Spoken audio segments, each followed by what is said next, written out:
2 episodes remain before Power Book 3, Raising Kanan, closes out for good, and Season 5, Episode 7, titled Penultimate, is where the floor starts to give way.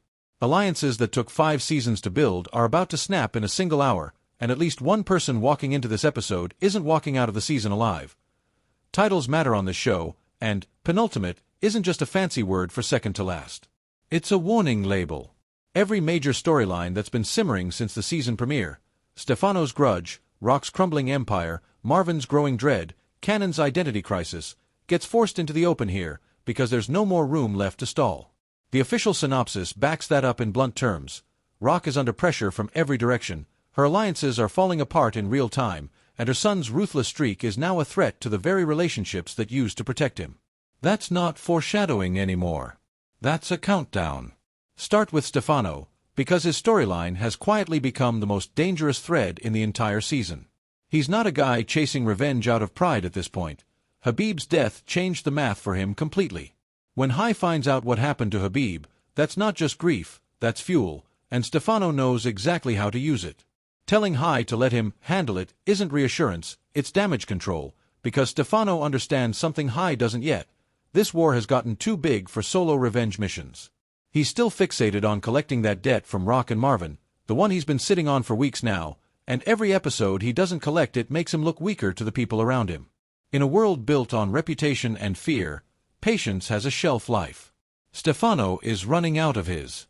Here's the uncomfortable question worth sitting with. Is Stefano actually built to survive the ending of this show, or has he been positioned this entire time as the guy who finally pushes Rock and Marvin too far, only to become collateral damage himself? Think about how these final season storylines usually work.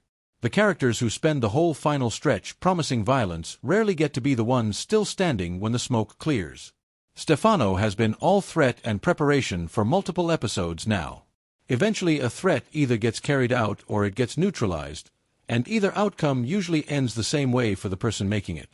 Then there's Rock, and if you've been paying attention to how her season has unfolded, this episode should terrify you a little on her behalf. She spent years building relationships as currency. Pino, Flosi, the people underneath her who owe her loyalty because of what she's done for them. That kind of power only works as long as the loyalty holds. And right now, loyalty is exactly what's being targeted. Stefano and Breeze haven't been going after Rock directly. They've been going after the people connected to her, working every angle to get her allies to flip, because they understand something crucial about how she operates. Take away her network and you take away her protection. Flosi is the pressure point worth watching closest here. That conversation with Kanan at the end of the previous episode wasn't just awkward, it was a fracture. Learning that Kanan is Rock's son didn't sit right with her, and there's a real chance that reveal becomes the crack Stefano's people slide a knife into. If Flosi starts wondering whether her loyalty to Rock has quietly been loyalty to a family she never fully understood, that hesitation is exactly the kind of opening a rival needs.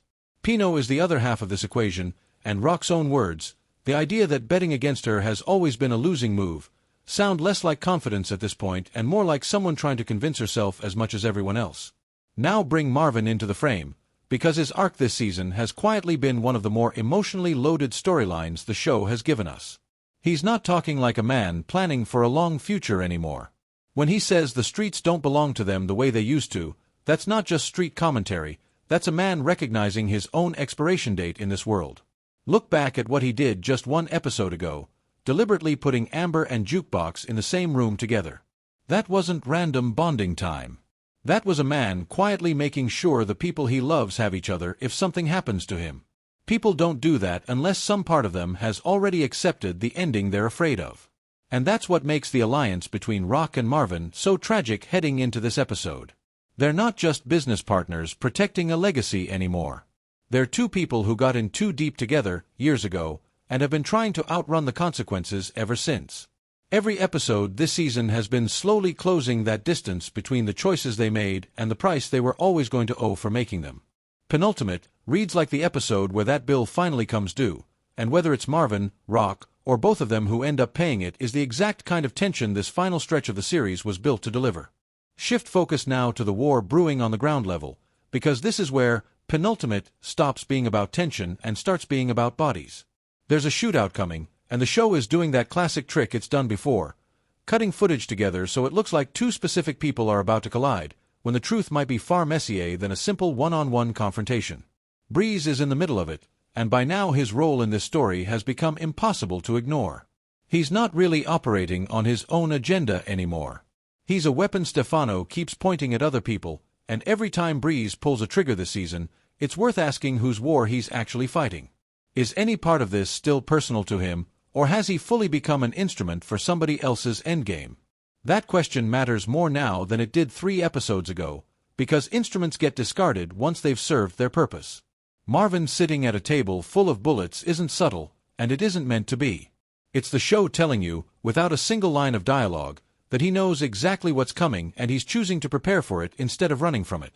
There's something almost dignified in that image, a man who spent the whole season anticipating his own downfall, finally sitting down to meet it head-on rather than waiting for it to catch him off guard.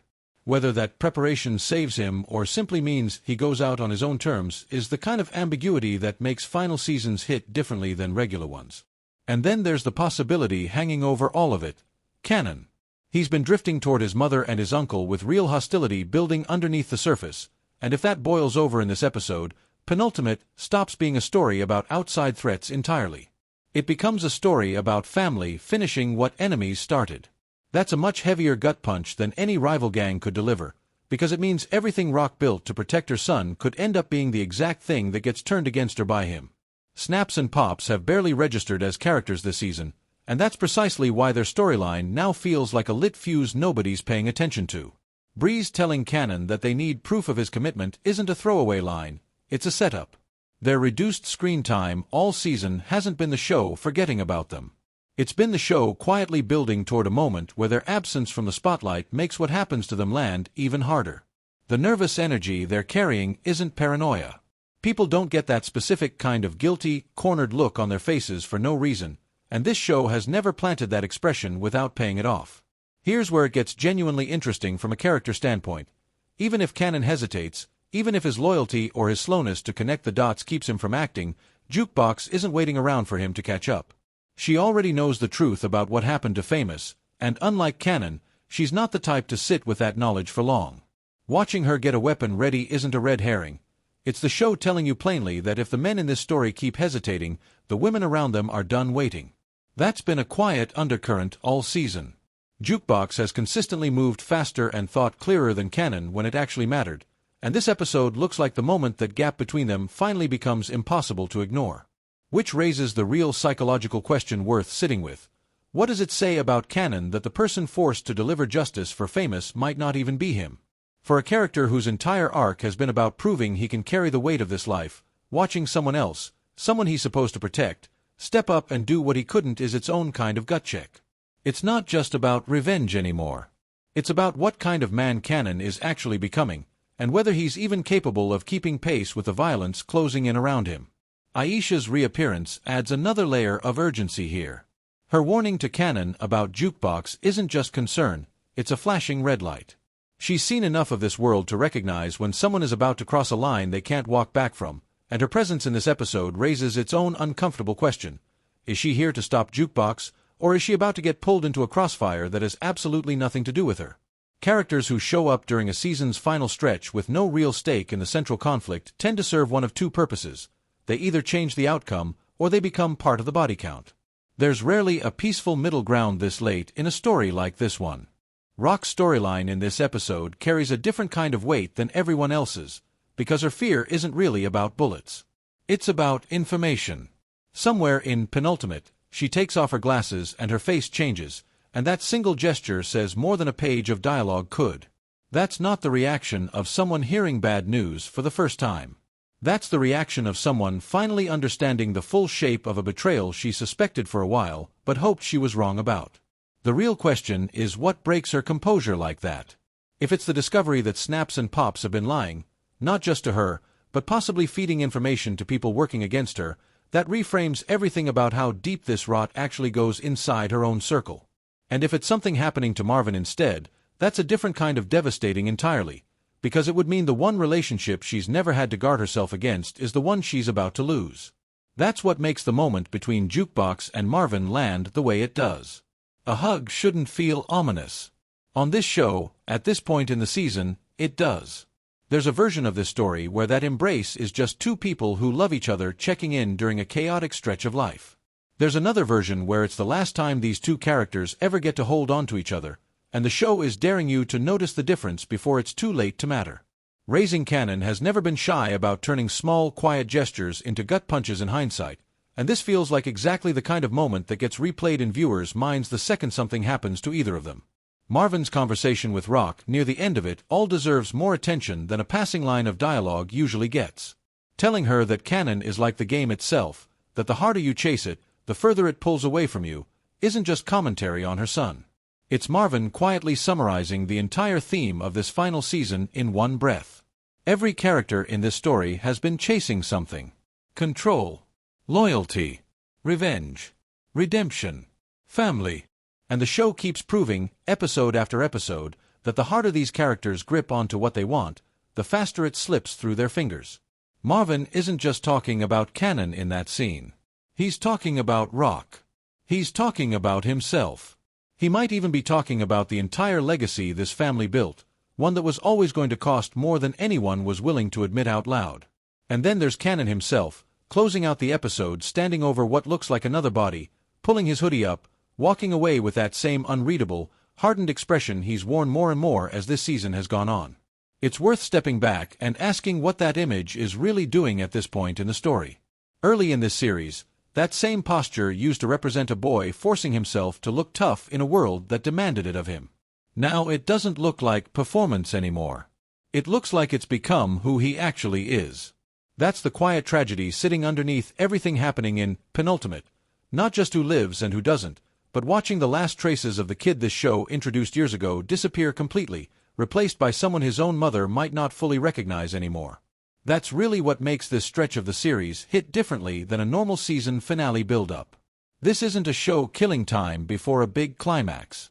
It's a show closing the book on characters we've spent years understanding, characters whose choices have felt earned rather than shocking, which means whatever happens in these final 2 episodes is going to feel less like a twist and more like an inevitability finally catching up to people who saw it coming and couldn't stop it anyway. Rock built an empire to protect her son. Marvin built loyalty to protect a legacy. And Kanan, somewhere along the way, stopped being someone who needed protecting and became someone everyone else now has to survive. Whatever Penultimate actually delivers when it airs, the pieces are already in place for an ending that's been building since the very first episode of this show, and there might not be a version of it where everyone gets to walk away. So here's the real question heading into these final 2 episodes. Who do you think doesn't make it out? Marvin, Stefano, Snaps and Pops, or someone nobody's even talking about yet? Drop your prediction in the comments, because I want to see how many of you called it before it happens. If this breakdown helped you make sense of where this season is headed, tap that like button, and hit subscribe so you don't miss the next one before this show says goodbye for good.